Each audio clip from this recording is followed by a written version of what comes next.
From the time of the ancient Greeks and Romans to our present day, someone has always attempted to alter the lives of others through words. Witness the eloquent phrases in the Declaration of Independence, Lincoln's Gettysburg Address, Martin Luther King's I Have a Dream speech, John F. Kennedy's inaugural address, even the demagoguery of Adolf Hitler and Saddam Hussein. The major power of their words is the power of rhetoric, which is the art or discipline of writing effectively and persuasively, and it's used to inform or motivate an audience. While Aristotle defined rhetoric as discovering the best means of persuasion in any given situation, this definition might include not only argumentative, but the expository or informative mode of discourse as well. In fact, rhetoric operates in almost every form of writing we find. For this reason, rhetoric is still an important concern of each of us today, primarily because none of us can escape it, not the lawyer, the teacher, the politician, the computer analyst, or the student. We all indulge in and are exposed to rhetoric daily. Therefore, my goal is to raise your awareness of the rhetorical components all around you, so you might be more effective in expressing your own ideas as well as more alert to others' use and misuse of rhetoric. Your tasks as a writer can range from giving the directions for planting a garden to persuading an audience that capital punishment should or should not be abolished.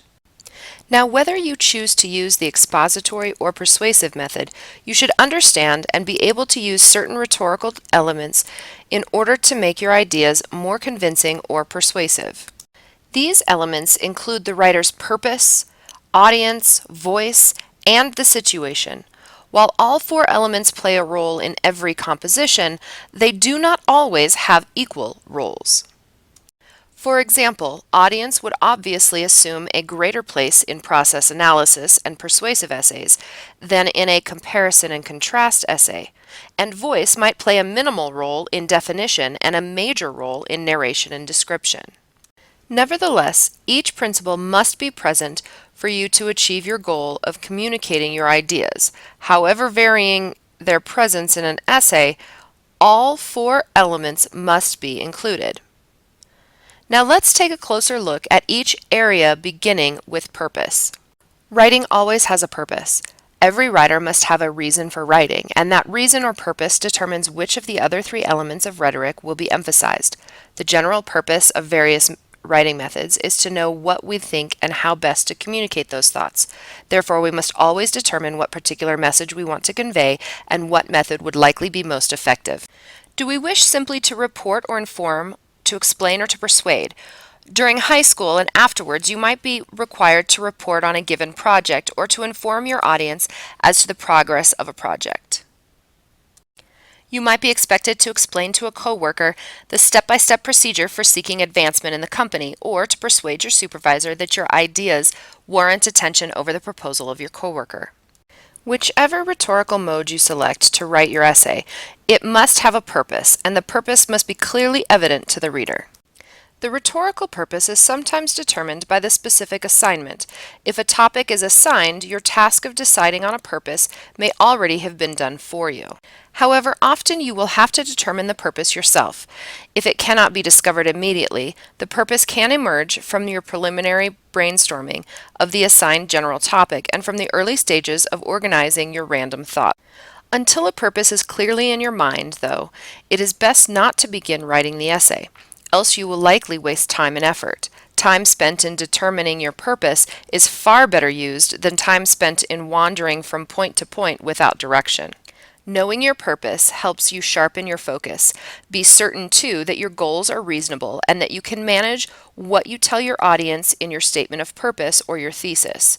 Then you can decide which method of presentation is the most efficient and can best accomplish your purpose.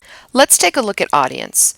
Your audience is your intended listener or reader. Every word we utter is directed towards something or someone, even if we are only talking to ourselves.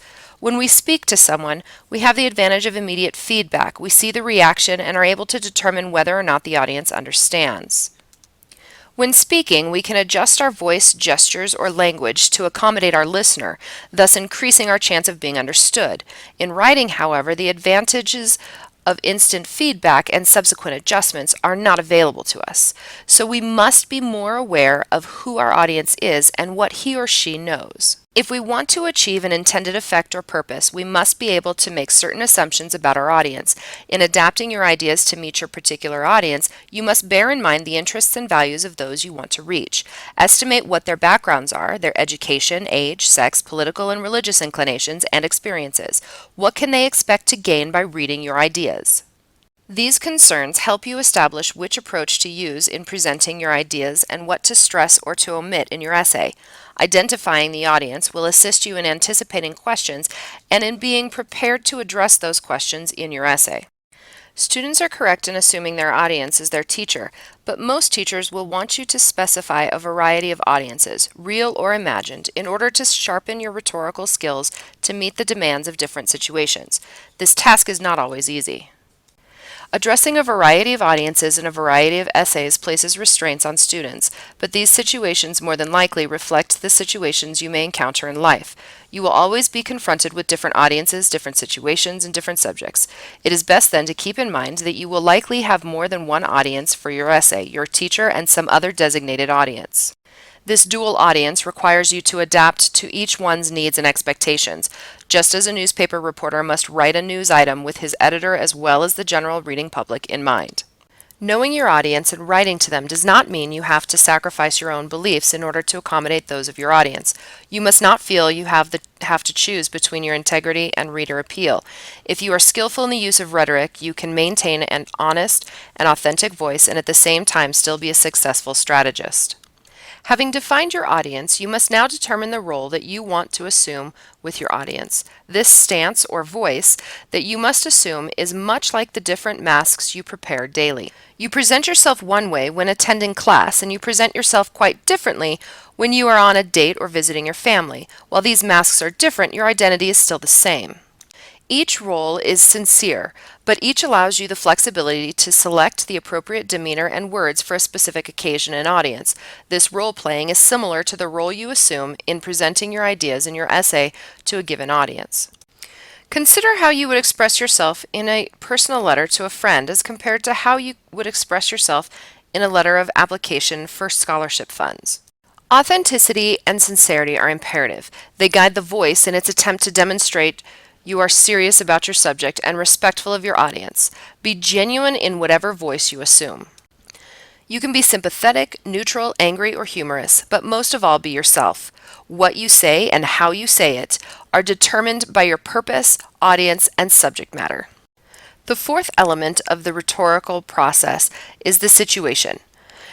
It is the most important of all four elements because without it, you have no basis for an essay. Which arrangement to use in presenting your essay depends upon the situation, your audience, your voice or stance you take in offering your ideas, and your purpose. The rules for the art and craft of rhetoric are not written in stone. A great deal of rhetorical flexibility in regard to these rules is available to writers of composition. But sometimes the refusal to concern yourself with these rules can have disastrous consequences. In the classroom, the results can be an inferior grade, while in the marketplace, they can mean unemployment. Now let's take a look at the actual writing process. The first rule of writing a composition is don't panic. The task of writing does not have to be a dreadful undertaking, but neither should it be taken too casually. Instead, view it as an opportunity to express your ideas. Even if you presently lack the confidence to take on such a task comfortably, you will discover that it is within your ability if you understand the general principles of what constitutes good, effective writing. Most of your assignments will require observations, feelings, or opinions. This explanation is the general substance of expository writing. In addition, you may be asked to defend your opinions or observations or to attempt to convince your readers of your opinions, that is, to use persuasive writing. Knowing the fundamental components of each of these types of composition will reduce much of your tendency toward panic and will at the same time provide you the proper tools to begin your writing assignment. Finally, you may be asked to write a critical analysis or your interpretations of observations about an essay. This project, too, requires the basic components of expository and persuasive writing. Writing is a recursive process. Each step overlaps another step. You may begin and proceed through the process in several ways. However, a logical approach is to follow certain pre-writing steps to get started. Finding a topic and beginning an essay can be extremely frustrating when you have the freedom to choose your own topic. Coming up with a fresh, original subject and having something unique to say about it can be overwhelming. Finding a topic does not have to be stressful, however. It can be turned to your advantage. Finding a topic will allow you to focus on what you know, what you have experienced, and what you would prefer to discuss. Your own experiences are your best sources, whether you decide to write a narrative of your harrowing experience during registration, or you have to argue your views on the irrelevancy of the grading system. No matter what the assignment is, first consider what you know the most about yourself. Your own experiences and perceptions will always play a major role in your writing. Maybe your career or studies toward a career can provide some interesting topics. Perhaps you have just read a book or seen a play or movie that deals with a subject that intrigues you. Perhaps you want to make known your views about a particular controversial issue that is important to you. Sources for potential topics are all around you, but you must be observant. Finally, your general reading research will provide supplementary information for your opinions and observations. Your preparation for writing depends on how involved you are with the world around you. Whether your topic is assigned or you have a choice of subjects, you should first brainstorm to help you determine what you want to say about your subject.